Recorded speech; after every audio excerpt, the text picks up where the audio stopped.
प्यारे बच्चों, आज हम एक वीडियो देखने जा रहे हैं और इस वीडियो में हम एक बहुत ही जबरदस्त ट्रिक सीखेंगे। तो ये ट्रिक जानने से पहले इसके कुछ कंडीशंस हैं। तो ये बेसिकली ट्रिक तब काम आती है जब आप किसी ऐसे नंबर की क्यूब रूट ढूंढ रहे हो जो ऑलरेडी एक परफेक्ट क्यूब है। यानी आपको पहले से अगर ये इस बात की श्योरिटी है कि जिस भी नंबर का क्यूब रूट आप ढूंढ रहे हो वो एक परफेक्ट क्यूब है।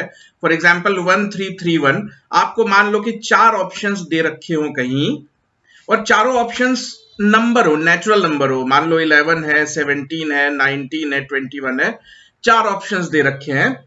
तो हम समझ जाएंगे कि इसका परफेक्ट क्यूब इन्हीं 4 में से कोई एक है, यानी एक नंबर होगा, नेचुरल नंबर होगा। तो अगर आपको ऑलरेडी पता है कि परफेक्ट क्यूब है जिसका आप क्यूब रूट निकालने की कोशिश कर रहे हो, तो ये ट्रिक हम अप्लाई करेंगे। तो विद इन 3 सेकेंड, मैं कह रहा हूं 3 सेकेंड, शायद 3 सेकेंड भी ज्यादा हो जाए कुछ लोगों के लिए, तो 3 सेकेंड में आप इसका आंसर निकाल सकते हो। तो ये कैसे कर सकते हो, इसके लिए आप पहली एक चीज समझ लो। तो 1 क्यूब की लास्ट डिजिट 1 है, 2 क्यूब की लास्ट डिजिट 8 है। वैसे ही आप यहां पे देख सकते हो। तो 1 से लेके 10 तक के क्यूब तो आपको याद होते ही हैं जनरली। 5 क्यूब 125, 6 क्यूब 216, तो 10 तक के क्यूब तो हर बच्चे को याद होते ही है। तो मान लो अगर मैं किसी ऐसे नंबर का क्यूब रूट ढूंढ रहा हूं, मान लो नंबर कुछ भी हो, अगर उसकी आखिरी डिजिट 8 है तो मैं समझ जाऊंगा ना कि जिस भी नंबर का ये क्यूब है उस नंबर का आखिरी डिजिट जरूर 2 ही होगा। जब आखिरी नंबर 2 होगा तभी उसका क्यूब, उसके क्यूब के लास्ट डिजिट में 8 आएगा। तो यही फंडा हमें अप्लाई करना है।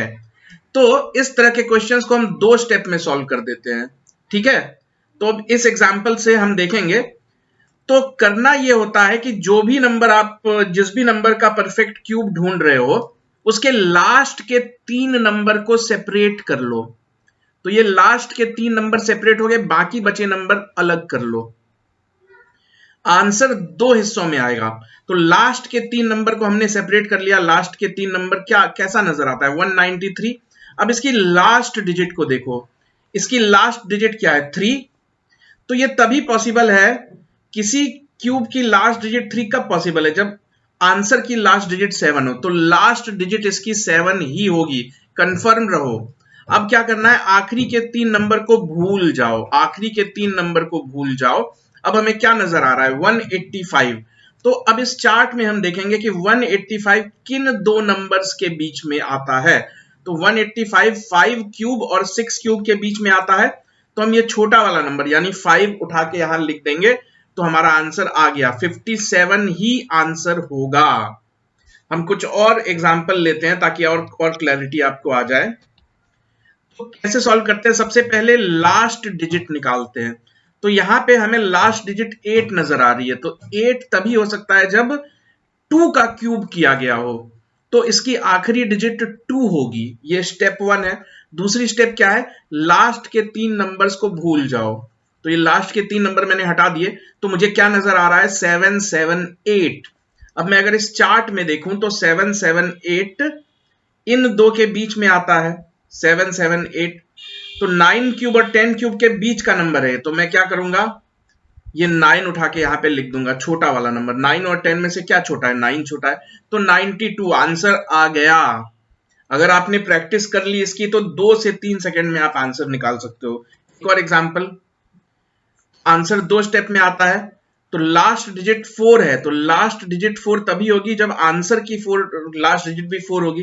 तो लास्ट डिजिट तो हमने निकाल दिया। स्टेप 2 क्या करेंगे? आखिरी की 3 डिजिट्स को भूल जाओ। अब क्या नजर आ रहा है? 13। तो 13 क्या है? इन दोनों के बीच का नंबर है। 2 क्यूब और 3 क्यूब के बीच का नंबर है। तो हम क्या करेंगे? यहां पे 2 लिख देंगे। आंसर आ गया हमारा 24।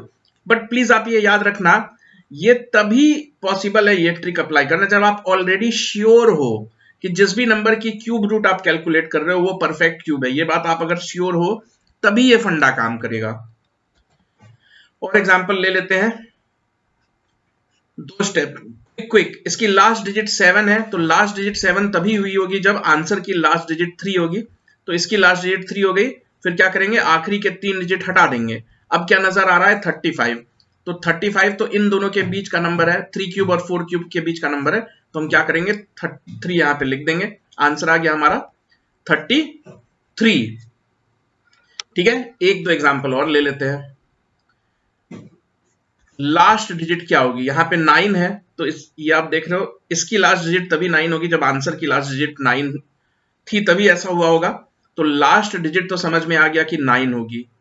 बाकी का क्या करना है, 117, तो 117 क्या है, इन दोनों के बीच का नंबर है ना 117, 4 क्यूब और 5 क्यूब के बीच का नंबर है, तो हम क्या करेंगे 4 क्यूब छोटा है, तो हम यहाँ पे 4 लिख देंगे, 49, ये आ गया आपका आंसर। एक और देख लेते हैं, जल्दी करते हैं। 1 है, ये तभी होगा जब लास्ट डिजिट 1 होगी, तो ये मैंने 1 यहाँ पे लिख दिया। स्टेप 2 क्या करना है, ये 3 डिजिट हटा दिए मैंने, अब मुझे क्या नजर आ रहा है 357, तो 357 क्या है, इन दोनों के बीच का नंबर है, 7 क्यूब और 8 क्यूब के बीच का नंबर है, तो मैं क्या करूंगा 7 और 8 में से क्या छोटा है, तो 7 ही छोटा है ना, तो 7 यहाँ पे लिख दिया, आंसर आ गया हमारा 71, फाइनल आंसर है।